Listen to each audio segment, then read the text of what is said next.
మా latest videos కోసం మా ఈ తెలుగు న్యూస్ ఛానల్ సబ్స్క్రైబ్ చేసి గంట సింబల్ యాక్టివేట్ చేసుకోండి. రేపే నవంబర్ 1 కార్తీక ఏకాదశి సాయంత్రం 6:15 నుండి 7:20 మధ్యలో ఇది వేసి దీపం పెడితే చాలు నెలంతా ధనం వస్తూనే ఉంటుంది. నెలంతా ఎటువంటి కష్టాలు రాకుండా ఉంటాయి, ఎటువంటి సమస్యలు రాకుండా ఉంటాయి, ఎటువంటి బాధలు రాకుండా ఉంటాయి. చాలా అద్భుతమైన ఫలితాలు వస్తాయి. నెలంతా ధనానికి లోటు రాదు. కాబట్టి తప్పనిసరిగా ఈ 1 తారీఖున ఇది వేసి దీపం పెట్టండి. ఈ నవంబర్ నెల కార్తీక శనివారం ఏకాదశి తిథిలో శతభిష నక్షత్రంతో ప్రారంభమవబోతుంది. కనుక ఈ నవంబర్ నెలలో చాలామందికి కలిసి రాదు. ఆరోగ్యపరంగా అనేక సమస్యలు వస్తాయి. వైరల్ ఫీవర్స్ వస్తూ ఉంటాయి. కనుక ప్రతి ఒక్కరూ ఈ నవంబర్ నెలలో ఎంతో జాగ్రత్తగా ఉండండి. ఈ నెలలో యాక్సిడెంట్లు జరిగే అవకాశాలు కూడా ఉన్నాయి. కనుక డ్రైవింగ్ చేసేటప్పుడు జాగ్రత్తగా డ్రైవ్ చేయండి. బండిలో ఒక వెల్లుల్లి రెబ్బను పెట్టుకుని డ్రైవ్ చేస్తే ప్రమాదాల బారిన పడకుండా ఉంటారు. అలాగే ఈ నెలలో భార్యాభర్తల మధ్య గొడవలు జరుగుతూ ఉంటాయి. కనుక ప్రశాంతంగా ఉండండి. గొడవలు పడవద్దు. మిమ్మల్ని మీరు కంట్రోల్ చేసుకోండి. ఇక నెల ప్రారంభమయ్యే రోజున అనగా ఈ 1 తారీఖున అందరూ కూడా గుర్తుపెట్టుకుని ఇంట్లో ఇది వేసి దీపం పెడితే చాలు నెలంతా మీకు డబ్బు వస్తూనే ఉంటుంది. ఎటువంటి కష్టాలు రాకుండా ఉంటాయని జ్యోతిష్య పండితులు చెప్తూ ఉన్నారు. మరి ఇంతకీ ఈ 1 తారీఖున ఏది వేసి దీపం పెడితే నెలంతా మీకు కలిసి వస్తుంది అనే విషయాన్ని ఇప్పుడు మనం ఈ వీడియోలో వివరంగా తెలుసుకుందాము. ఫ్రెండ్స్, ఫస్ట్ అయితే శ్రీమాత్రే నమః అని కామెంట్ చేయండి. అలాగే ఈ వీడియోకి ఒక లైక్ కొట్టి మా ఛానల్ని సబ్స్క్రైబ్ చేసుకొని మాకు సపోర్ట్ చేయండి. ప్రతి నెల వచ్చే 1వ తేదీకి ఒక విలక్షణమైన శక్తి ఉంటుంది. అది ఒక కొత్త ఆరంభానికి సంకేతం. నెలలోని మిగిలిన 30 రోజులు ఎలా గడుస్తాయి అనేది మనం ఆ మొదటి రోజున ఎలా ప్రవర్తిస్తాం, ఎలాంటి పనులు చేస్తాం అనే దానిపై ఆధారపడి ఉంటుంది. 1వ తేదీన మనం మనసును ప్రశాంతంగా ఉంచుకొని మంచి పనులు చేస్తే, దైవ చింతనతో గడిపితే ఆ నెల మొత్తం మనకు అనుకూలంగా మారుతుంది. పనులు సజావుగా సాగుతాయి. ఇంట్లో శాంతి సంతోషము వెల్లివిరుస్తాయి. అలా కాకుండా ఆ మొదటి రోజే మనం గొడవలతో, చిరాకులతో, చెడు ఆలోచనలతో ప్రారంభిస్తే ఆ నెల మొత్తం కూడా అలాగే గందరగోళంగా సమస్యలతో నిండి ఉంటుంది. ఇది ఒక మానసికమైన విషయమే కాదు, దీని వెనుక ఒక శక్తివంతమైన విశ్వసూత్రం కూడా దాగి ఉంది. మనం మొదటి రోజున విడుదల చేసే పాజిటివ్ వైబ్రేషన్స్ ఆ నెల మొత్తం మనకు పాజిటివ్ ఫలితాలను ఆకర్షిస్తాయి. అందుకే పెద్దలు ఎప్పుడూ నెల మొదటి రోజున ఎవరిని తిట్టకూడదు, అప్పు చేయకూడదు, చెడు మాటలు మాట్లాడకూడదు అని చెప్తూ ఉంటారు. అలాంటి శక్తివంతమైన 1వ తేదీన ఈసారి అత్యంత పవిత్రమైన కార్తీక ఏకాదశి కూడా కలిసి రావటం అనేది చాలా అరుదైన మరియు విశేషమైన సంఘటన. ఇది మన అదృష్టం అనే చెప్పాలి. కార్తీక మాసం మొత్తం విష్ణుమూర్తికి, శివయ్యకు ప్రీతిపాత్రమైనది.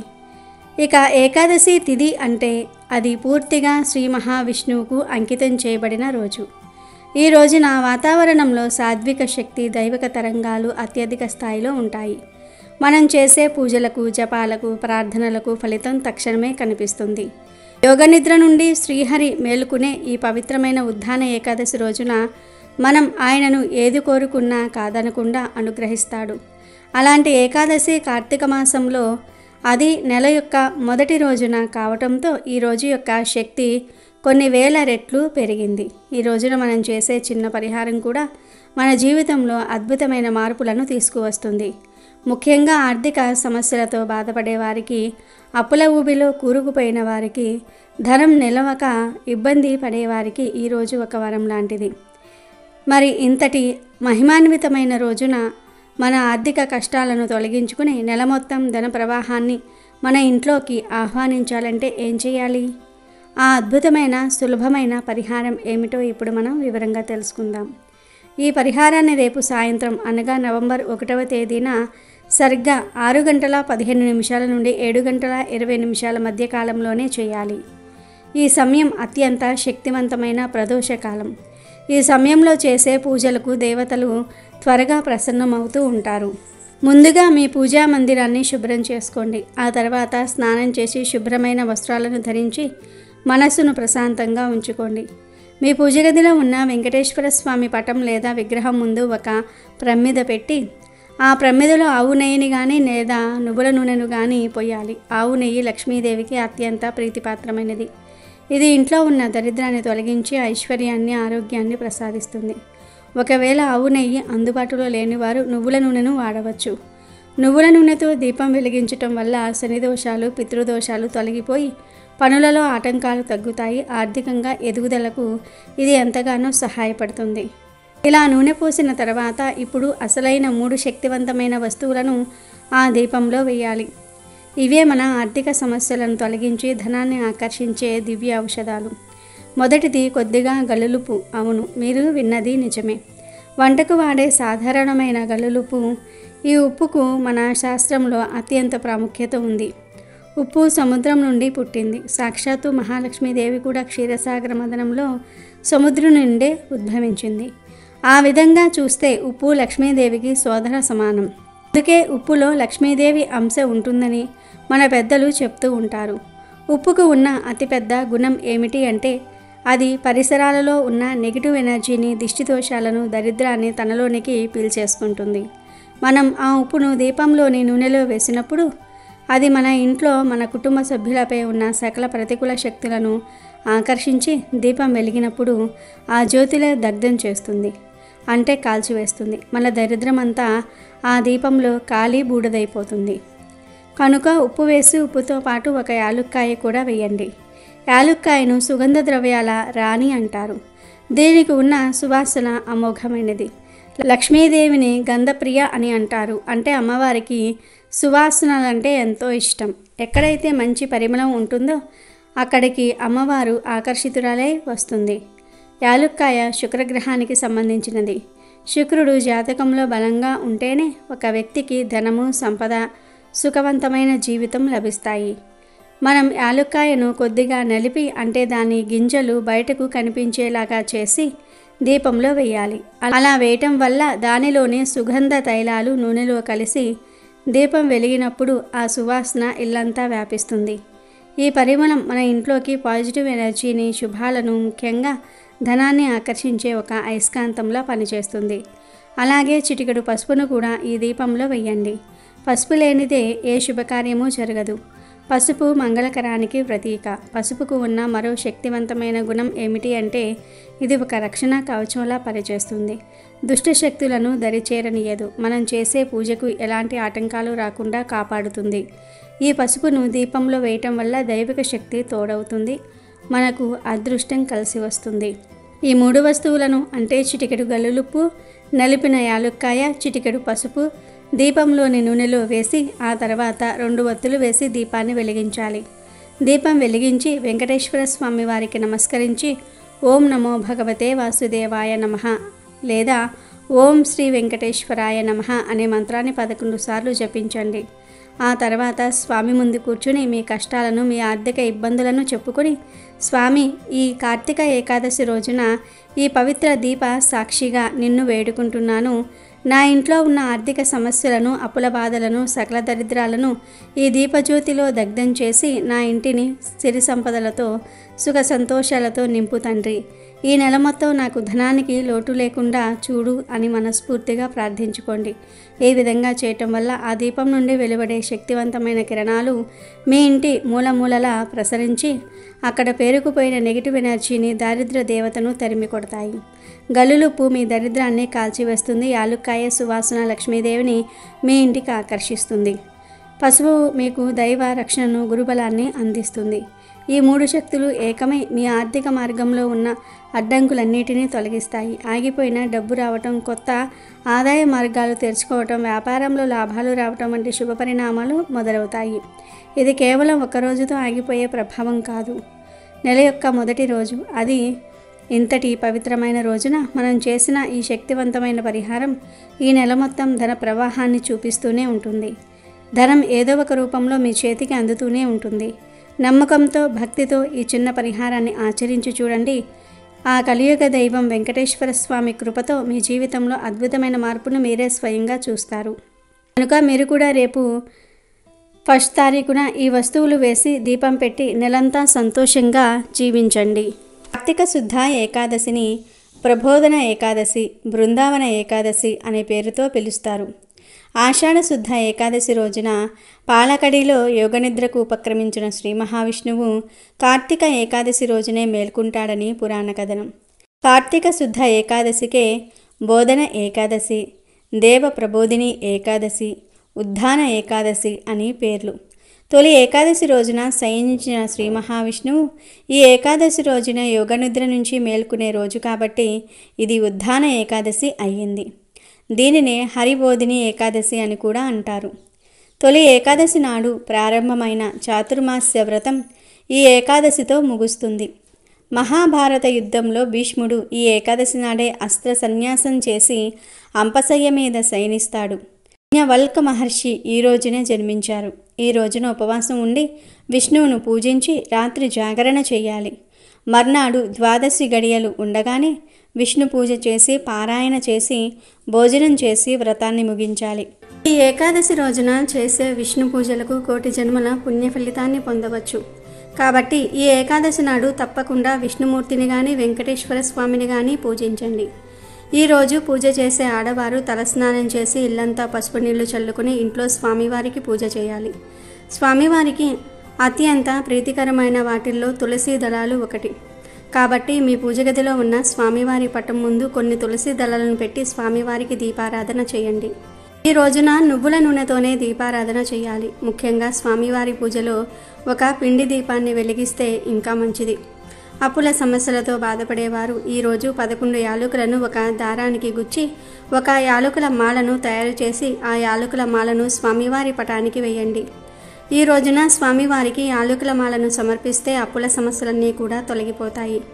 ఇక స్వామివారికి నైవేద్యంగా ఒక బెల్లం ముక్కను నివేదించండి. ఇంకా ఏకాదశి స్వామివారిని పూజించేటప్పుడు ఓం గోవిందాయ నమః అనే మంత్రాన్ని చదువుతూ పూజ చేయండి. చివరిగా స్వామివారికి హారతి ఇచ్చి నమస్కారం చేసుకోండి. ఈ ఏకాదశి రోజున బ్రహ్మాది దేవతలందరూ విష్ణులోకం చేరుకొని విష్ణు కీర్తనలతో కర్పూర హారతులతో శ్రీ మహావిష్ణువును మేలుకొలుపుతారు. కాబట్టి ఈ ఏకాదశి రోజున విష్ణు స్వరూపమైన వెంకటేశ్వర స్వామి వారికి హారతి ఇవ్వటం వల్ల అకాల మృత్యు దోషం తొలగిపోతుందని నమ్మకం. ఏకాదశి రోజున పూజ చేసేవాళ్ళు మీ పూజ గదిలో అక్షింతలను పెట్టి పూజ పూర్తయిన తర్వాత ఆ అక్షింతలను మీ పర్సులో పెట్టుకుంటే మీ ఇంట్లో డబ్బు ప్రవాహం పెరుగుతుంది. ఈ విధంగా కార్తీక ఏకాదశి నాడు ఇంట్లో పూజ చేసుకుని సాయంత్రం సమయంలో వెంకటేశ్వర స్వామి వారి ఆలయానికి వెళ్ళి మట్టి ప్రమిదలో నెయ్యి దీపం వెలిగించి స్వామివారిని దర్శించుకోండి. స్వామివారి ఆలయానికి వెళ్ళలేని వాళ్ళు మీ పూజా గదిలోనైనా సరే నెయ్యి దీపం వెలిగించవచ్చు. ఈ విధంగా కార్తీక ఏకాదశి రోజున వెంకటేశ్వర స్వామి వారిని పూజిస్తే కోటి ఏకాదశులకు పూజ చేసిన ఫలితం వస్తుంది కనుక తప్పనిసరిగా ఈరోజు అందరూ ఇంట్లో పూజ చేసుకోండి. అలాగే ఈ కార్తీక ఏకాదశి నాడు తులసి చెట్టును పూజించిన వారికి కోటి జన్మల పుణ్యఫలం లభిస్తుంది. ఈరోజు ఉదయం సూర్యోదయ సమయంలో కానీ లేదా సాయంత్రం సూర్యాస్తమయ సమయంలో కానీ తులసి కోట ముందు నెయ్యి దీపం వెలిగించి తులసి చుట్టూ 3 ప్రదక్షిణాలు చేసి తులసి మాతకు నమస్కారం చేస్తే మీ మనసులో ఏది కోరుకున్నా సరే అది ఖచ్చితంగా నెరవేరుతుంది. లక్ష్మీదేవి అనుగ్రహంతో మీ ఇల్లంతా ఐశ్వర్యంతో నిండిపోతుంది. అంతేకాదు ఈ ఏకాదశి రోజున శ్రీ మహావిష్ణువు రావి చెట్టులో కొలువై ఉంటాడని భావిస్తూ ఉంటారు. కాబట్టి ఈ ఏకాదశి రోజున రావి చెట్టుకు చెంబుడు నీళ్లు పోసి రావి చెట్టుకు ప్రదక్షిణాలు చేస్తే కోరిన కోరికలన్నీ కూడా నెరవేరుతాయి.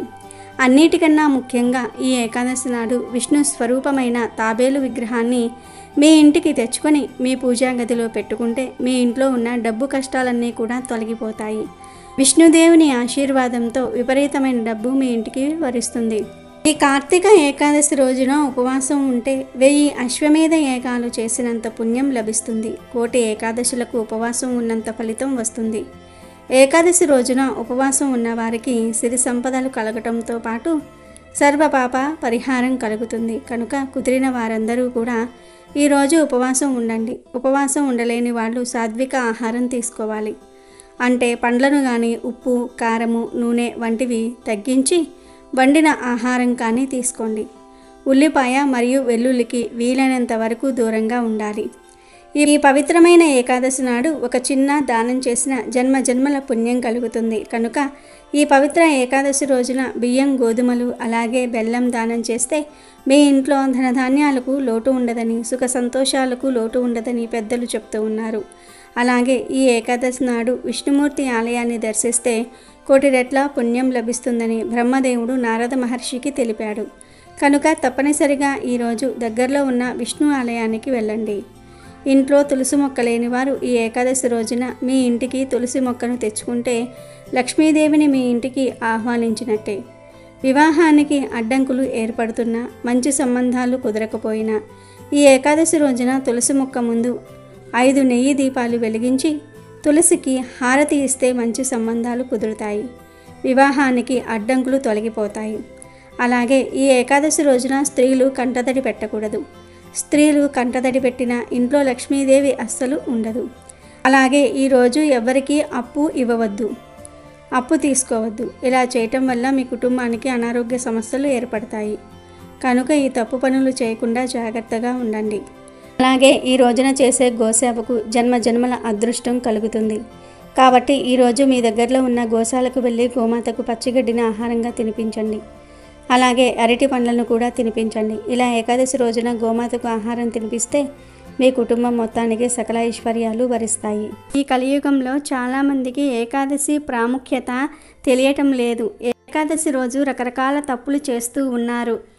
ఏకాదశి అంటే ఏక ప్లస్ దశ అంటే 11 అని అర్థం. 5 జ్ఞానేంద్రియాలు, 5 కర్మేంద్రియాలు, ఒక మనసు, ఈ 11 ఉండబట్టే మన జీవితం ముందుకు నడుస్తుంది. ఈ 11 ఇంద్రియాలను పవిత్రంగా అదుపులో ఉంచుకోవటమే ఏకాదశి. నాలుక, ముక్కు, చెవి, కన్ను, చర్మం ఇవి 5 జ్ఞానేంద్రియాలు. వీటి వలనే మనకు సెన్స్ తెలుస్తుంది. ఏకాదశి రోజు ఈ 5టిని పవిత్రంగా ఉంచుకోవాలి. నాలుకను పవిత్రంగా ఉంచుకోవడానికి మాంసం, మద్యం, తాంబూలం వేసుకోవటం, పరుల తిండిని ఏకాదశి రోజు పక్కన పెట్టేయాలి. అలాగే చెవి, ముక్కు, కన్ను, చర్మం వీటికి సంబంధించి కూడా పవిత్రంగా ఉండాలి. అంటే ఇరుగు పొరుగు వారి మీద చాడీలు వినకుండా, చూడకూడనివి చూడకుండా ఉంటే అప్పుడు ఈ జ్ఞానేంద్రియాలను పవిత్రంగా ఉంచుకున్నట్లు అవుతుంది. అలాగే ఏకాదశి రోజు అసలు అభ్యంగన స్నానం చేయకూడదు. అంటే తలంటు స్నానం చేయకూడదు. ఎందుకంటే అది భోగదాయకం. అలాగే ఏకాదశి రోజు క్షవరం చేయించుకోకూడదు. తల మీద నీళ్లు పోసుకుని స్నానం చేయొచ్చు. మృత్తికా స్నానం చేస్తే ఇంకా మంచిది. మృత్తికా స్నానం అంటే మట్టిని, నువ్వుల పిండిని, ఆవు పేడను ఈ మూడిటిని కలిపి ఒంటికి పట్టించుకొని స్నానం చేస్తే దానిని మృత్తికా స్నానం అంటారు. ఈ 3 పదార్థాలు దివ్యమైన ఔషధ గుణాలను కలిగి ఉంటాయి. ఈ మృత్తికా స్నానం చేసే శరీరానికి చాలా మేలు జరుగుతుంది. వాక్కు, చేతులు, కాలు, మలద్వారం, మూత్రద్వారం ఈ 5 కర్మేంద్రియాలు. ఈ కర్మేంద్రియాలతో కూడా ఎటువంటి తప్పులు చేయకూడదు. అంటే పరులను నిందించకూడదు, బాధ పెట్టకూడదు. పాషాండులతో చర్చలకు, వాదనలకు దిగకండి. అలాగే దశమి రాత్రి నుండి ద్వాదశి రోజు పారణ చేసే వరకు బ్రహ్మచర్యం పాటించాలి. ఇలా ఈ తప్పులు చేయకుండా ఉండగలిగితే గనుక జ్ఞానేంద్రియాలు, కర్మేంద్రియాలు, మనసు ఇవన్నీ పవిత్రంగా ఉంటాయి. ఇది ఏకాదశి చేసే పద్ధతి. దీనితో పాటు ఏకాదశి పూజ చేసుకోవాలి. ఏకాదశి ఉపవాసాన్ని 12 ఏళ్లలోపు పిల్లలు, 65 ఏళ్లు దాటిన వృద్ధులు చేయకూడదు.